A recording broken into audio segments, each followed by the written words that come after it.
to Mark Wingett. He's the lead actor from Reason to Leave. Congratulations with the film. Thank you. Thank you for joining us. So yeah, if you could just, we're obviously going to lead on to the film, but if you could tell us, I don't know if you've done anything pre-Quadrophenia, if that was your first film, the first role you had, and then just give us an idea of what you've done in the past. Sure. Quadrophenia was my first film. I got that film from being in an amateur production, the National Youth Theatre. They took 12 of us from the National Youth Theatre, gave us auditions for this film that The Who were making, and I got the part, basically.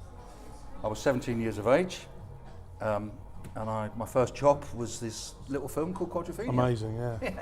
I mean, that's the sort of thing actors dream of. Oh, I mean, you could have knocked me over with a feather, you know. It was funny because you don't know you're going to be in something which is going to be highly regarded 40 years later, nearly 40 years later. So, I mean, it was an extraordinary experience. Did you kind of know then this, obviously always easy in hindsight, that it was going to be as big as it was? Did you get an inkling because of the way the film was going, or clue whatsoever? Nobody goes out and says, go out and make a cult film, do they? No, but I mean, it's from the vibe. It was a very different area of a cult. It was almost 40 years ago. Yeah. A very different thing.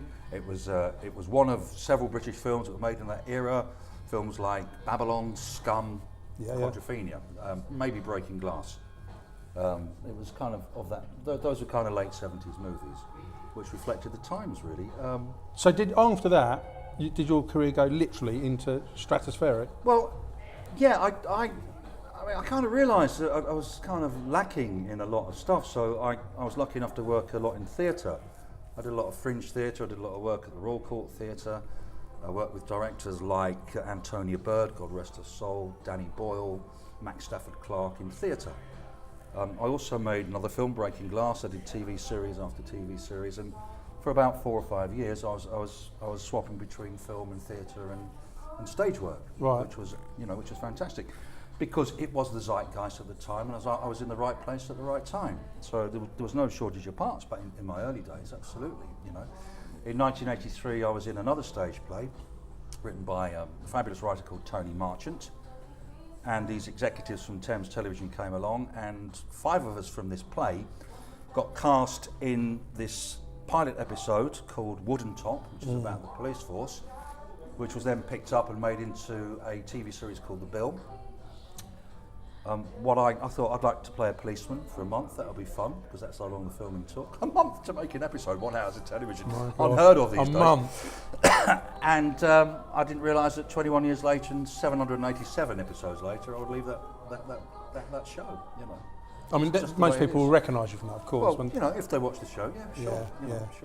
And then, so you've been pretty much continuously in work, because I know with actors, most of them aren't. Yeah, but I've been very lucky, very, very lucky. Yeah, I left the Bill in 2006, and with some gaps, but I've worked kind of constantly. I've directed stage shows, done television, done a couple of films as well. Okay, so Reason to Leave. Reason to Leave. How did it all come about? I'm guessing your agent contacted you, got the script. Well, Norman apparently was after me, and they sent the script to my agent, and it went into a spam filter. Oh. So I almost missed out on not doing the film. Then Norman got a casting director called Susie Correll involved in proceedings, and got in contact with me through Facebook, and that's how I got involved with the film. And so you got the script, instant love with it? Yeah, great. I mean, let's face it, I'm now in my mid-50s. It's not often that actors in their mid-50s get lead roles in films. And he was a very, very interesting character. And I thought, here's something I can do this. And I'm sure Norman only cast me because I'm fat and I'm a scuba diver. I should have asked him. Is that true? Because in the film, he drowned me 4 times. Norman drowned me 4 times in the film. And how much fun was it to make the film? It was good fun. It was a quick shoot. What was it? 4 weeks. I was involved with 3 weeks. And it's great fun. There is a main cast of 4 actors and half a dozen supporting actors, so it is a small movie, which of course has its own advantages, because we get very close. We all stayed in the same house when we were in Italy, because we filmed it in Tuscany, which is of course beautiful. In the summer. Yeah, which is another. Well, Tuscany is another character in the film, essentially. Yeah. You know. So yeah, it was great fun. It was great fun. It was hard work. Any things that you can remember? Well, I remember we had a location in a pub, but we were filming. I think we filmed till 2 o'clock at night, 2:30 in the morning the night before, and we had to get to the pub for 6 a.m. a.m. Right. Yeah. So we got on the chain ferry and got to the Boozer, and very lovely sunny day. My character's a bit down and out at that point. Yeah. And I got these kind of trampish clothes on, and I was so tired after I'd done my take, waiting for the filming to be finished, I fell asleep in the pub, in the pub sort of beer garden on my briefcase. Well, literally. Yeah, in the sunshine. It was fantastic. Don't just get into character, I suppose. You know. And I mean, what's the difference between the working on, doesn't even particularly the bill, but on a say a TV show, as opposed to actually making a film? Well, is it completely different? Yeah, it's completely different. If you're on essentially the bill became a soap. It is a factory. Yeah.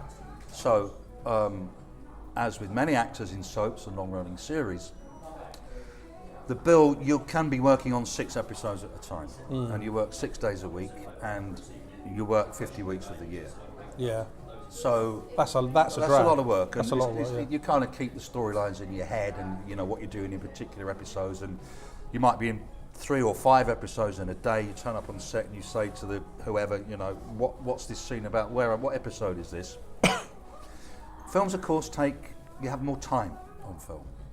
You have more time to concentrate on your contribution to the movie. Yeah. You also get very, very close to the people you work with. Not that you don't get close to people in television, but because there's not so much, I mean, it's got its own pressures, but there's not so much pressure for the actors on film.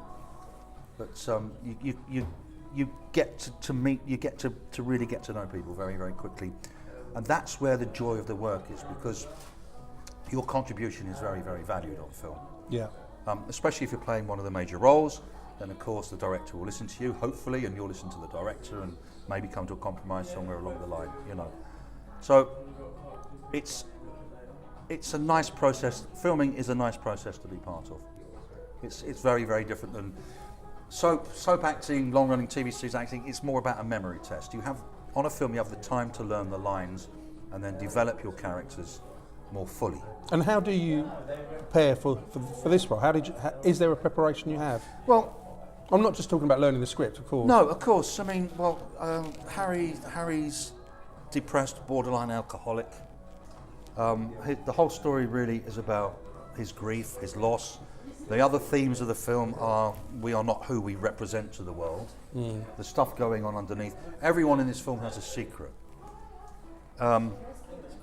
It kind of, with that in mind, you go into the filming, and as the filming develops, you'll hook onto certain things that appear in the process. Yeah. And as that appears, you'll discuss it with your director, and you'll talk about the themes in the film.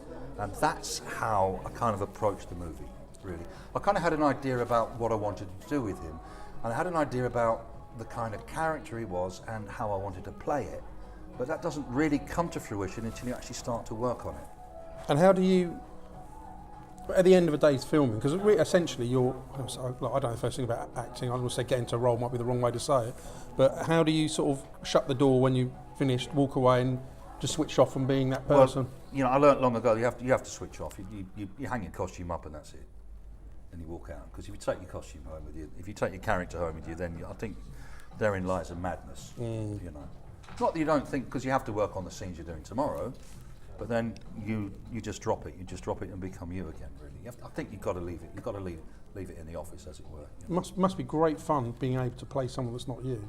Okay, is that something you can explain or not really? Well, you know, gosh, I mean, in my youth I taught years about acting and this and that and acting this and acting that, and you know, acting's really about shutting parts of yourself down and letting other parts come to prominence. So those parts in the character that you shut down, the conscious decisions to shut those, the way you react to something, the way you might speak, the way you might walk, the way you might stand, the way that you feel about certain things, you know, is to lose yourself in a character. Harry's a great person to lose myself in, because he's a lost soul. He's a lost soul. He's you know, he's not a winner. he's lost, he's depressed, he's damaged. You know. Well, perhaps that's a bit like me, really. Yeah. So I mean, that's how you kind of approach it. You know, that's how you approach it. I mean, and there's a virtue in that, in playing that, really. And when it's not something you really see, because characters these days, everyone has to be strong and virile, and you know. Yeah, and he's not. It's the deficiencies, it's the weaknesses in a character, which really turn me on, actually, as an actor. They're the interesting things to explore. And the strengths as well, but it's mainly about the weaknesses. His foibles is where it's at. There's lots of actors won't do that. You know, lots of actors have to be strong.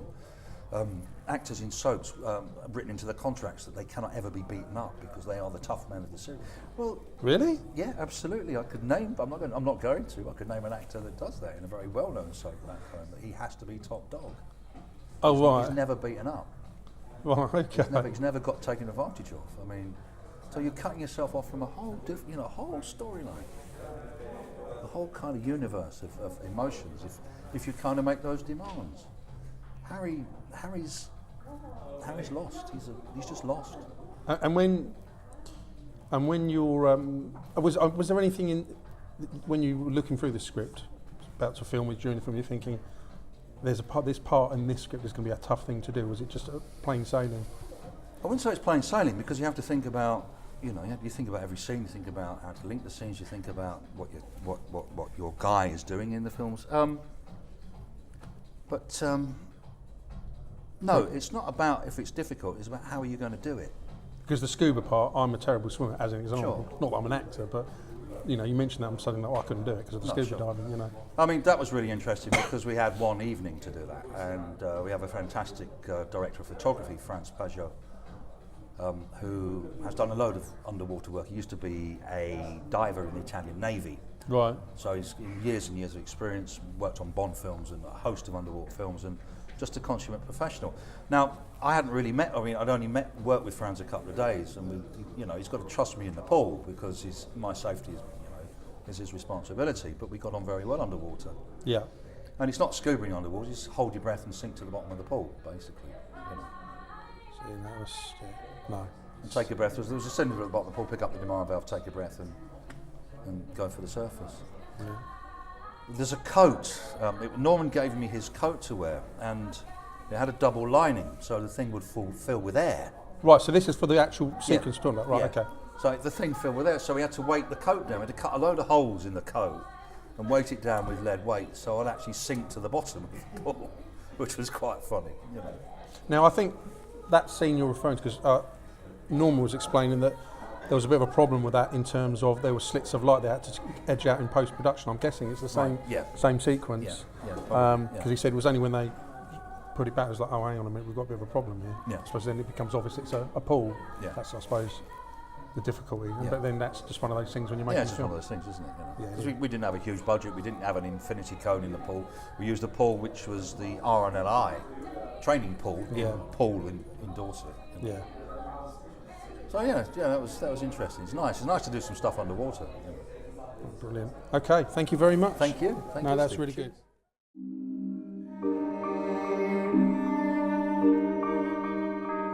You're not allowed to do that. Do you know what the hardest part is? It's that I can't say goodbye to him. The only thing I'd ever loved was gone for good.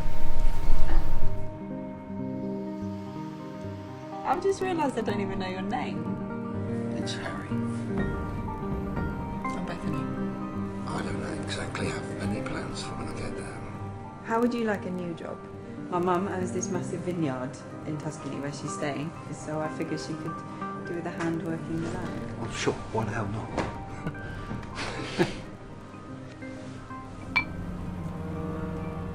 Nice.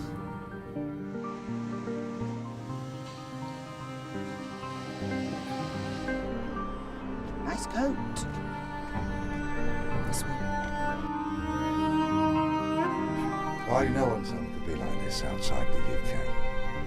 Years later, this place still takes my breath away. To us. Some of them. There's name was Harry Webster. He worked for the pub for 15 years and he allegedly was desperate to fund his gambling problem and drinking habit. What if you've been a criminal? He's a wanted man. Oh, you never really cared for me. Are you two sleeping together? Is that it? He's married. But so was Darren. Who are you to tell me what to do? Harry, please!